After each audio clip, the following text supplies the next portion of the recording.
नमस्कार। YouTube channel सच का आईना में एक बार फिर आप तमाम दर्शकों का स्वागत है। हम आपको बता दें कि निपुण बिहार मेला जिले के विभिन्न प्रखंड स्थित संकुल में लगाया जा रहा है। उसके बाद इसे प्रखंड स्तर पर लगाया जाएगा, जिसके बाद जिला स्तर पर इसका आयोजन होगा।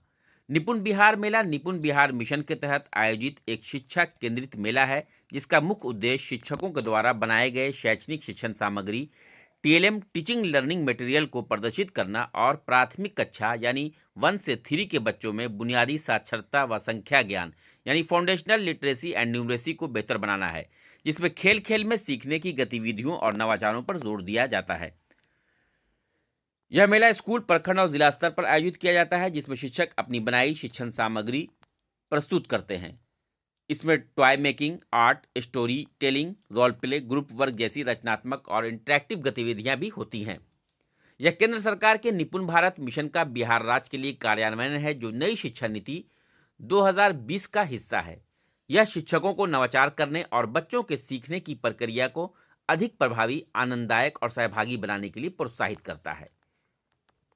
राष्ट्रीय झंडा है, इसके साथ में इसका राष्ट्रीय झंडा इस तरह का है और इसकी राजधानी है काठमांडू।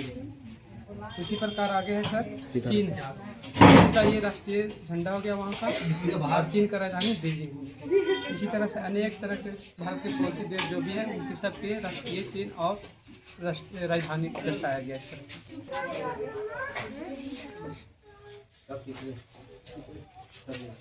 ये संज्ञा के बारे में बताया गया कि संज्ञा के 5 भेद होते हैं: व्यक्तिवाचक, जातिवाचक, भाववाचक, समूहवाचक और द्रव्यवाचक। और उसका एग्जाम्पल लिया गया, जैसे व्यक्तिवाचक में है गंगा नदी और ये अपना हिमालय पर्वत। फिर जातिवाचक में है अपना ये शेर है, ये बंदर है, ये लड़की लड़का, ऐसे मतलब जाति बताएगा। और भाववाचक में जो हम महसूस कर सकते हैं, जैसे कि दोस्ती है, प्रेम है, मिठास है, जिस चीज़ को हम महसूस कर सकते हैं।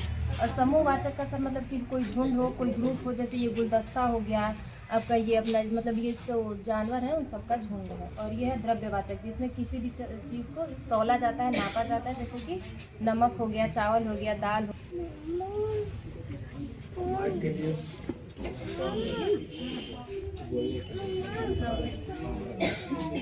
कितने प्रकार के होते हैं और क्या क्या इसका काम है।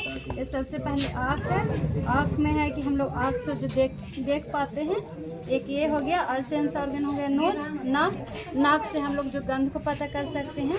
ये हो गया ईयर, आँख, जिससे हम लोग सुन सकते हैं। और ये हो गया टंग, जिससे हम लोग स्वाद को पता करते हैं हम लोग। और एक हो गया त्वचा, स्किन, इसे टच कर सकते हैं, किसी चीज़ को फील कर सकते हैं। क्या हो गया संडे, मंडे, रविवार, Monday, Tuesday, Wednesday, Thursday, Friday, Saturday, ये हो गया सर। और ये सर जी पे खत्म हो गया तो यहाँ से फिर जींस हुआ, गन, इसी तरह फिर ये 9, इसका ये कार हो गया, रन हो गया, इस तरह से हो गया। ठीक है, वो शब्दों के अंत्याक्षरी उसको हिंदी में आता है उसका। हाँ सर।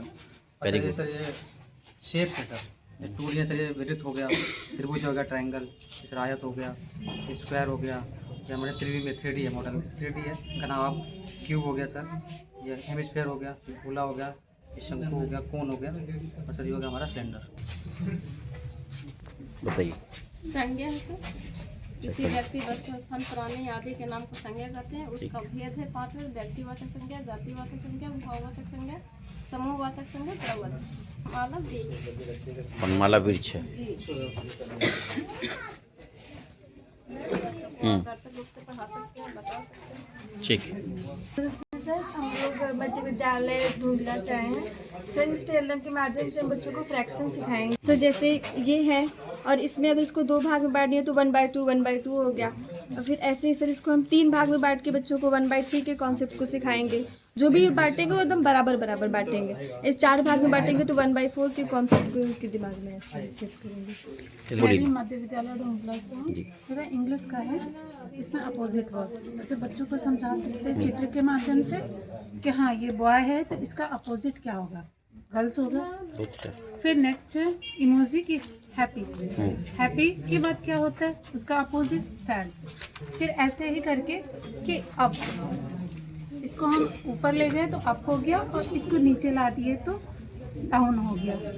ऐसे ही करके इसके माध्यम से हम बच्चों को पिक्चर के माध्यम से ये अपोजिट। बहुत अच्छा, वेरी गुड। और नेक्स्ट है ये दिस, दैट एंड दीज का प्रयोग। इसके माध्यम में बच्चों को बताएंगे कि दिस का मतलब यह होता है। जब ये पास है तो दिस हो गया कि दिस इज अ ट्री।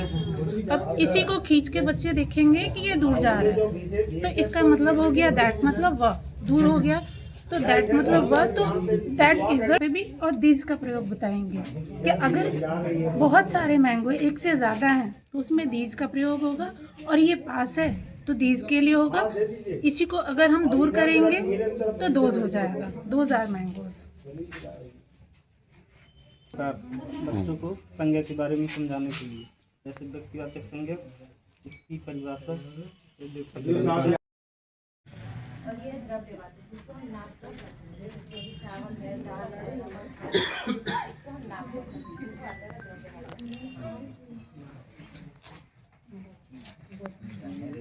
द्रव्यवाचक। ये सब संज्ञा के अंदर आता है।